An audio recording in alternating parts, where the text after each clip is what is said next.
What's up guys, Junior here. Welcome back to the channel. Today, as you can see, we're here with some street stocks at Charlotte. We're just going to be reviewing the race that I ran, I think it was yesterday. It was a really fun race. It took a lot of strategy, and as you guys might know, the street stocks race here at Charlotte a lot like it's a super speedway. So pretty much I had to release my inner Dale Earnhardt Jr. and try to win this thing. So there you can see me in that green Twin Peaks car starting on pole position. It was really not a phenomenal lap. That's why it really surprised me that I qualified pole. I felt like I could have run, a half a tenth or so faster. And at a track like this, again, pretty much a super speedway, that's really what it comes down to. So I was expecting not to qualify as well as I did, like I said. But now as we're going down the backstretch, getting ready to light the fuse and get the race started and underway. Going into turns 3 and 4 here, like I said, it was a it was an interesting race to say the least. I don't really think I did poorly in any way. There was one massive mistake that you guys will see towards the end here, but I think other than that, it was a really good race. But now as the pace car's gonna make the dive to pit road, the race in control of me. Actually, I guess the flagger, because he decides when to drop the green flag. But there goes the pace car as the field rounds turn number 4. Getting ready to go green flag racing here into the restart zone. There's the green flag.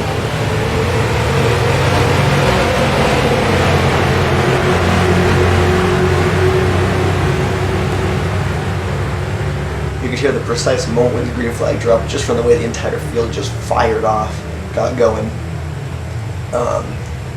Yes, there you can see the one car in second place getting past the 3 who actually started in second, the 1 in third, able to get up into second place right behind me. Into turn 3, you can see I'm defending the inside. I don't want to give away the lead right away. I was running a kind of a wider line though, out of turn 2, just because I can. But now I was out of turn 4. You can see the 1 really just trying to find a way past me. Front 3 or single file, the rest of the field kind of all fighting still. You can see a couple people putting it in the wall. Now the front 5, I believe that is, are all going to be single file, but the 2 car going to go around the outside of the 9. He's going to try and make a move, work on the outside there, which it really can if you get a good run, which the 2 did. The 9 does have the draft to the 3. If the 2 slices down, he might be able to get in line. It looks like he might do that into turn 3 here, because there is definitely the room for him to do so, and there you can see he almost does it, but in fact does not. Stays up by the wall. They're wrecking in the back, the 5 cars around, they're all wrecking. The 10, I think that's not enough. Big wreck back there. Caution flag is out. We're all going to slow down, except we're not, because the pace car is, we had to go around it. So it's going to be on the backstretch when we come around to complete this lap. So you can see I just stay full throttle, continue at racing pace. I'm just going to run the outside to try and save my tires. Because like I said, we need to get around the pace car. You can hear all the guys that wrecked coming around.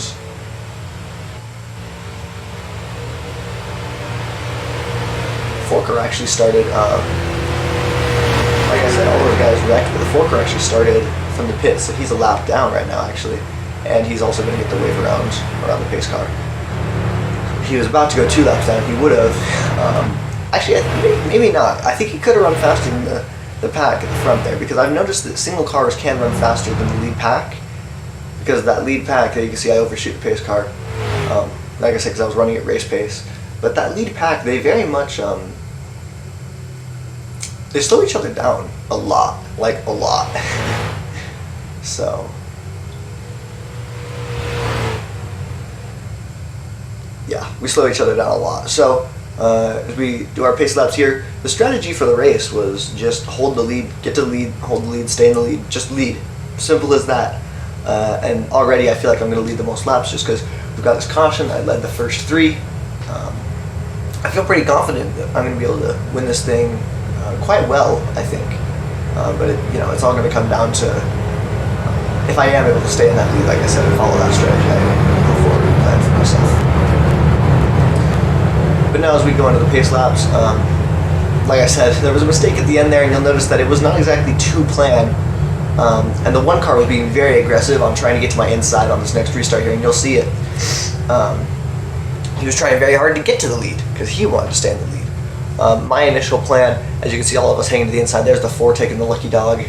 Like I said, he was a lap down, so he's going to race around and get his lap back. But yeah, as I was saying,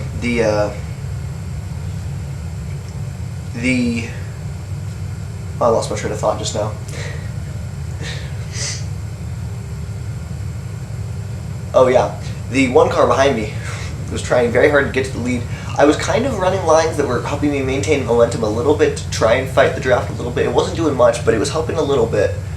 And I think it was helping just enough to keep me in the lead for just long enough to where the one car could not beat me out. But you know, as we come around on turn number 4, it's going to be 2 to green this time by. It is very long cautions here because even if it was caution 2 to green, 1 to green, like it is at like Auto Club for example, it's just long laps behind the pace car.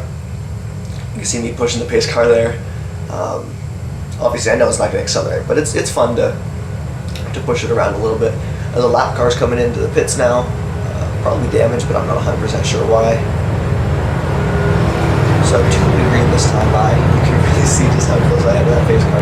Not giving him any more room than I think he should have. I don't know, man.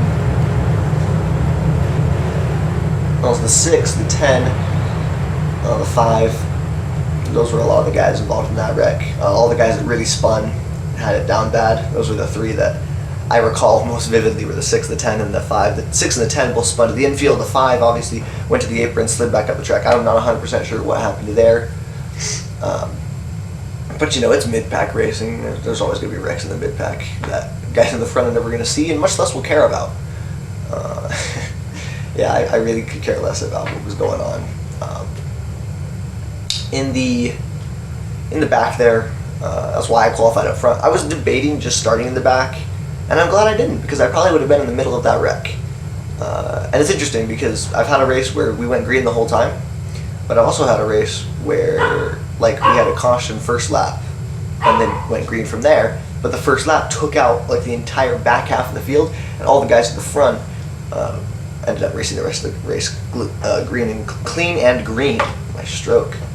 So that was kind of my dilemma there. Was is it worth trying? Is it worth the risk of starting at the back with the hope that we're going to go green the whole way, or should I just qualify and start up front? And as you can see, I decided to qualify. And like I said, thank goodness, because I probably would have been involved in that wreck in the back. I guess it is always better to qualify, but and I was also debating because you'll find that a lot of the guys in the field, they really don't know how to run this track, even in the draft. And I've had times where I've started in the back and I've gotten stuck behind packs of cars that even though I'm in the draft, I'm actually slower than the leaders. Just because in the corners, they're lifting, like even lifting a fourth of the way, doing 75% throttle through the corner, you might think you're going mad quick, but you can run full throttle even on worn tires around this place. And this place does not wear tires. I think that's why I say even on worn tires. I mean, at the end of the race, I had 90% on my right rear, and like 95 on the front right. So all the grip comes from your front right, and so you're chilling, you know, up until you run out of, I think you'd run out of fuel before you run out of tire grip. It's very much, like I said, a super speedway, very much Talladega, Daytona vibe of, yeah, you know, it's just full throttle, go for it the whole way around. But as we come through turns 3 and 4, getting ready to go back green, the one car now on my outside, he's going to try and match my jump here. I found that, and I'll give you guys this little tip because, well, as of the time of recording, this race ends tomorrow, or this track ends tomorrow, so I think I'll be good to tell you guys this. The best way to restart these cars is in third gear, especially when you're doing a rolling start. Third gear is best, because even though you could start at lower RPMs, the lack of having to shift saves you a lot of time, and you'll see right here, just watch this.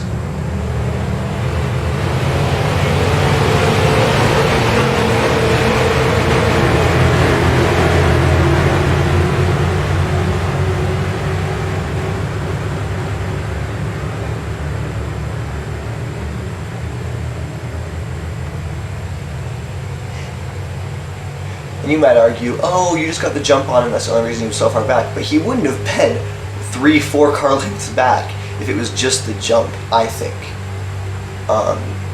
But yeah, so starting in third gear, you don't have to shift, and these cars at past like 6,000 RPMs, just the horsepower just drops off, like terribly, drops off a ton.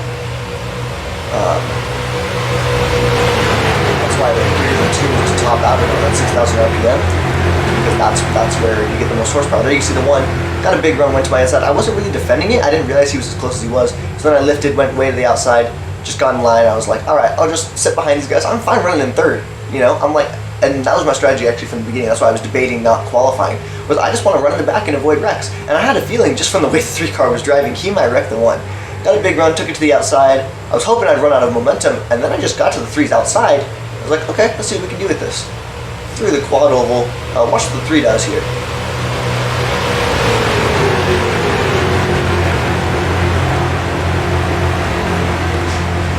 Yep, just about takes me out as we go through the final kink of the quad oval, but I am able to get around him on the outside. And you'll notice the outside becomes a staple of how I'm racing. Massive run out of turn 2 between the draft and the run I had around the outside.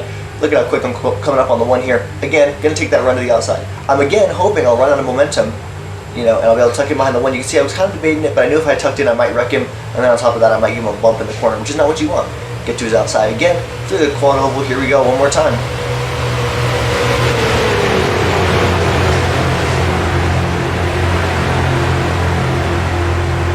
Keeping it way to the outside to try and maintain as much momentum through that front stretch as possible. And now it's just me and the 1. You can see the 3 and the 2 are getting close, but they're not close enough to where they're going to be pushing the 1 until this back stretch here. You can see I'm edging past the 1 down the back. The 3 is going to get in behind him, give him a big push into 3.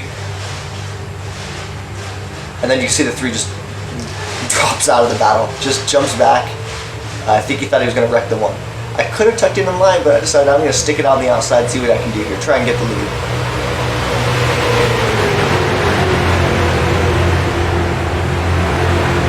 Now you can see it's going to be about a 5-car battle for the lead here as the 9 car edges his way into it.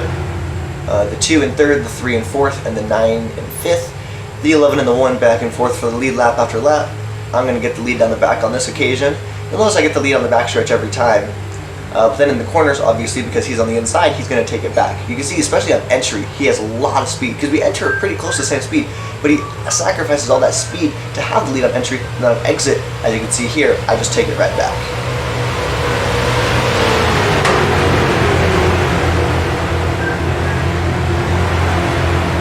So through turns 1 and 2, one more time. You can see the 2 car doing a really good job jumping between the lanes, getting the draft off of me down the straights, so you can get as much of a run as possible without pushing me, and then getting behind the 1 so we can get the draft in the corners. And if he can take the air off the 1 spoiler, he's going to make him loose, and he might even have the opportunity to take us through wide. Is that smart? No. Do I think he would do it? No. Because as you can see, he's a very smart driver. He knows what he's doing. And as we come out of turn number 4 here, you can see I'm going to blast around the outside of the 1 again, and the 2 car still just running the best he can to maintain it. You'll notice in turn 1 here, he goes up to the outside, and the 3 gets to his inside just barely. He looked to the inside, not able to do it, and now I've got 2 cars behind me, the 2 and the 9, and the 8 car you can see just coming into the picture of this battle. And like I was saying, if you're by yourself, you can run faster than the pack of cars, and the 8 car proving it right here as he catches us with no drafting help. The thing about these super speedways and ones like this where you can actually run faster, the closer you get, the faster, the more you get closer faster, if that makes sense. It's exponential how do you catch because of the draft. Around the outside, the 9 with the push from the 3, but like I said, the 3, so unstable, not a good pusher. I feel like the 3 car hardly knows how his car handles, much less how to push the guy ahead of him. Into turns 1 and 2, and the 1 car sliding up the track. You'll notice that he's really low on entry, and he slides up in the middle and then goes back down. It was worrying me he was going to wreck me for a few times.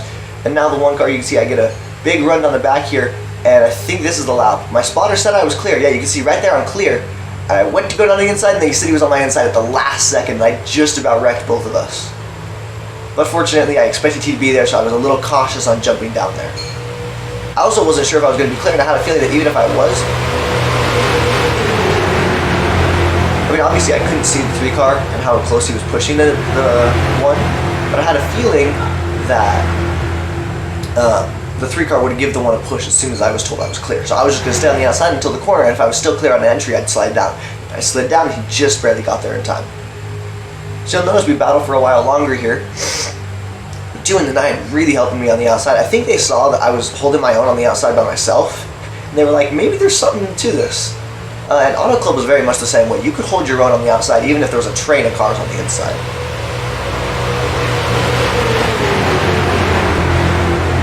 So as we head into turn 1 one more time, there the 1 car probably got a bad push for the 3, just completely eats dirt into turn 1, and I'm able to slide down and take the lead back.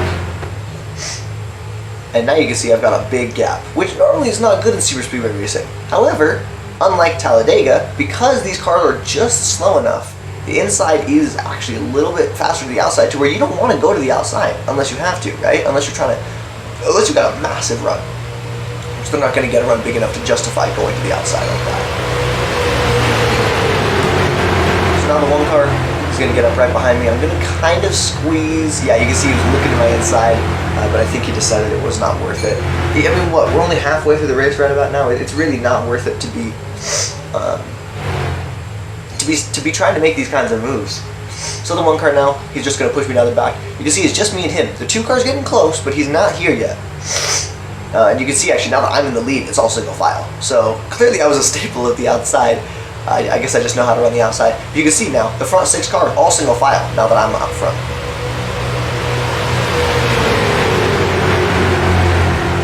Very much Talladega vibes, where the fastest guy is able to stretch the field out to be single file. And I was really worried. You could see just how close the 1 is getting. I was really worried he was going to push me in the corners. I thought I'd done something to make him angry. So I thought he was going to try and push me in the corners. So there you can see, gets to my outside, and so he's going to try it now. He's going to see if he can make the outside work. You'll notice the 2 car, I believe, is going to go with the 1. No. So you can see at a turn 4, I beat the 1, and he doesn't hold it to the outside. He actually just tucks back in line, which was a mistake. If the 1 car held it to the outside, he would have had the momentum. I love how they flail out like a rope going into 1, by the way. If he had held it to the outside, he would have had the momentum to get to my outside and hold it there, and then he would have gotten the foothold. And that's what I was doing. I was just sticking to the outside. Then down the back here, you'll notice he goes to my outside, I block him, he looks to the inside, and I cut him off. And when I went to the outside, I thought, oh crap, he's gonna try and... As soon as he ducked to the inside, I was like, did I really just give away the lead like that? But fortunately, he did not get there. He did not get to my quarter panel, so I was able to cut him off. I was able to keep him from getting to my inside there. But yeah, so through turns 1 and 2 one more time here. The 2 car went to the outside. He was gonna go with the 1, and then the 1 just, like I said, went back to the inside thinking he could get there in time and just barely missed it.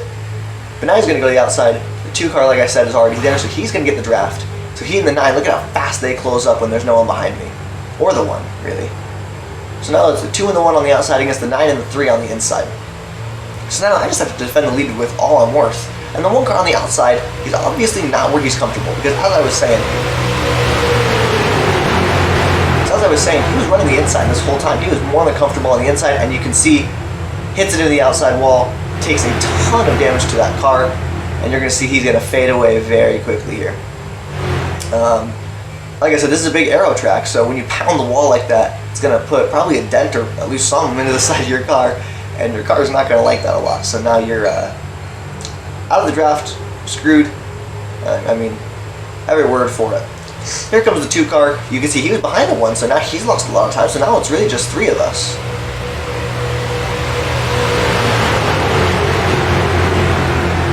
3 of us up front under a blanket, and then the 6 of us are still in sight of each other, and I think that 8 car is quick enough to where he could make something work and catch us. But as it is right now, it's too far back. The 2 car does end up catching back up, so now it is the 4 of us back under a blanket. The 9 car gets a big run. He's going to go to the outside with it, I believe. Nope, he lifts off. He does not want to go to the outside with it. The 2 car goes to the outside, just like I did with his run that he gets. Goes to the outside of the 3, and then out of turn number 4, with the draft the 3 has, the 2 is just going to tuck back in line. I say with the draft the 3 has because he had the draft off the 9 and got him clear. And then you can see he goofed up through the second kink. The 3 car, like I said, super unstable. He's not the guy you want behind him pushing you. And then the 2 car, like I said, gets a launch off of turn number 2. He's running down the backstretch here. The 9 looks to my outside, and now we're going to have a 2x2, pretty much pace race It's going to look like pacing laps, but at 140 miles an hour instead of like at 60. As we come around back to the line, so yeah, as you can see, we're back 2x2 racing, 2 rows of 2 wide. Again, the 3 car, look at the line, I just don't understand what he's doing. And like I was saying, you don't want the 3 car pushing you. And look who's behind me now. So now I have to rely on this guy that I knew was a terrible pusher. I have to rely on him to push me to the win here. You see the 9 car is about to clear me, and I know the 2 car's a good pusher because the 2 car pushed me to the lead past the 1 earlier. So I've got a bad pusher behind me, the wrong lane, and I've got a good pusher on the right lane, just outside of me. Like, what part of this is a good... I mean, what part of this is a good circumstance? There you can see the 3 just about wrecks the 2. I guess that would have been the only good circumstance that would have caused a good outcome. And then you can see that was the mistake I was talking about earlier. There go those 3. And that strategy of getting in the lead, holding the lead, and staying in the lead, and just leading, well, that's out the window. But it's alright, okay, you know, because that happens and I just think, okay, you know what, I'm just going to catch him, and I'll just run behind him until the end of the race, and then I'll try to do something. And then when we cross the line, I hear a dreadful sound. My spotter says 5 laps to go. So that whole, I'm just going to chill behind them thing, well, that's off now, because I was thinking until 5 laps to go, but 5 laps to go is right now. So I don't have 2-3 laps to catch these guys. I have 5 laps to win. And you can see how far back I am. The 2 car now, he's going to go to the outside of the 9, and the 9's got a terrible pusher behind him in the form of the 3 car. And as they come around out of turn number 4, the 2 car is going to hold the run around the outside, like I said, running like I would. And this was my dilemma. This was the dilemma I had as I'm behind these guys. Is on the inside is a less preferred line. It's a bad pusher. And I know if I get behind them, I'm going to be stuck behind them. But I know the outside is just the 2 car. And if I push the 2 car to the lead and I have no one to help me, it's going to take too long for me to get in front of the 2 to win the race. So my dilemma is which lane do I push? Because I can't go 3 wide. There's enough room that you can on the straightaway, but not in the corners. And now I'm here. So what do? I decide, you know what? I'm taking my run to the outside. I'm going to push the 2. He helped me. I'm going to help him back. And you can see for a moment that we tucked in line. And as soon as I went to the outside, I was like, oh, really, man? And then I put it in the wall, but that doesn't matter. But he tucked to the inside, and I was like, really, dude? I just came out here to help you, and you just dipped. But now, as he's back on the outside, you can see down the backstretch here. Look at this push I'm going to give him here. Get up right up behind him and just push him all the way down the back. Into 3 and 4. The 3 car tried to push the 9, but he pushed the 9 on entry, and it forces the 9 up the track almost into the 2. The 2 gives him room. Now the 2 has a bad run. The 9 has a bad run. Me and the 3 are just stuck behind these guys. And as we come around, this is the white flag lap. And the 3 takes out the leaders. So that was me and the 3 car, as you can see, off into 1 and 2. And now as we head down onto the backstretch, I get a big run. He leaves the lane open on the inside. I go to the inside. He pushes me below the white line, and you'll be able to see on the top with another camera angle here. He pushes me below that line, so I hold my position because I was there before I was below the line. So I'm not gonna yield to this dude. So I push him on the track. He tries to touch my quarter panel, almost wrecks me, and then wrecks himself trying to pull a Bubba Wallace. And that's the checkered flag. So my dude pulls a Bubba Wallace at the end there off of something that was entirely his fault. And I guess he thought I was squeezing him up on exit when he was the one. Now you can see the 2 car in the pits. I think the 9, who was also wrecked, I think he just left after he got wrecked. Anyway, so yeah, I don't know what the 4 car was doing there. Or the 3 car was doing there. Like I said, he touched my quarter panel, which forced me up the track and into him, which forced him up the track. And like I said, I guess he thought it was my fault that he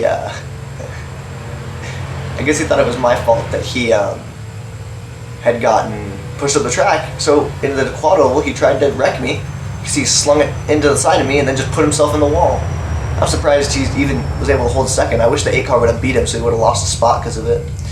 But yeah, I don't know, man. Like, and like I said, you can see from those camera angles there that I got to his inside. I was clear of the line, and then he just pushed me below the line. And I wasn't trying to spin. I mean, I was far enough alongside him that I knew that if I did hold my line, it would have spun both of us, and we both would have lost. And I was not about to do that.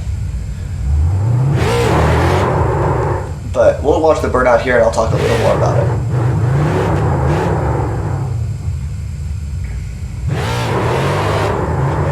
So a very modest burnout this time. I was trying to hold as few X's as I could. I was hoping to be a 0X. The video ended there a little goofy. So, but as I was saying, I was hoping it would be a 0X win. But obviously, like I said, the 3 car pushed me below the white line. I held my position, and it gave me 4 X's for it. Which is unfortunate, but I mean, I guess it is what it is. I'm fine with it at the end of the day when it comes down to it. But yeah, I just don't understand what the 3's goal was and all of that. As I said earlier, it just terrible driving.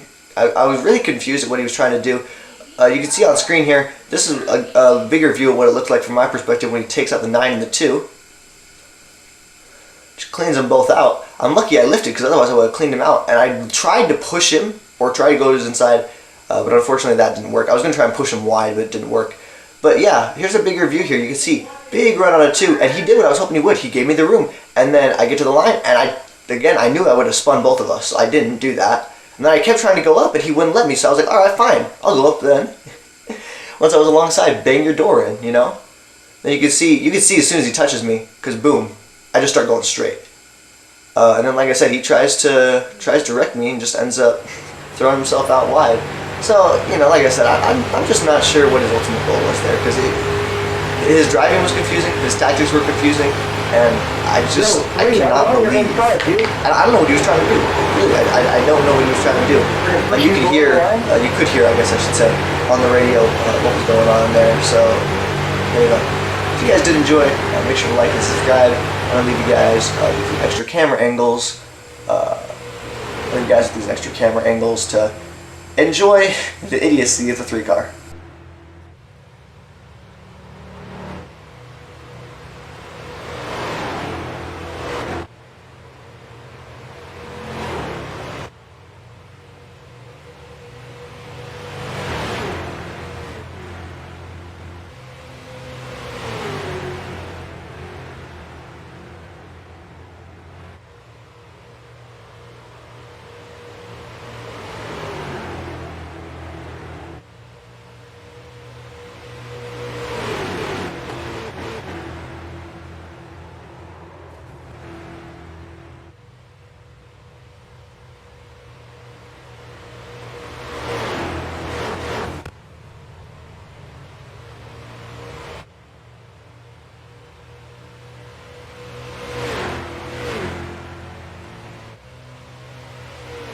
Yo, 3, I was on your inside, dude.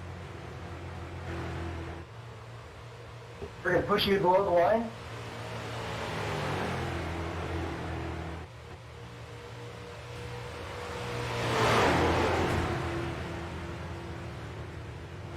Good race up until then.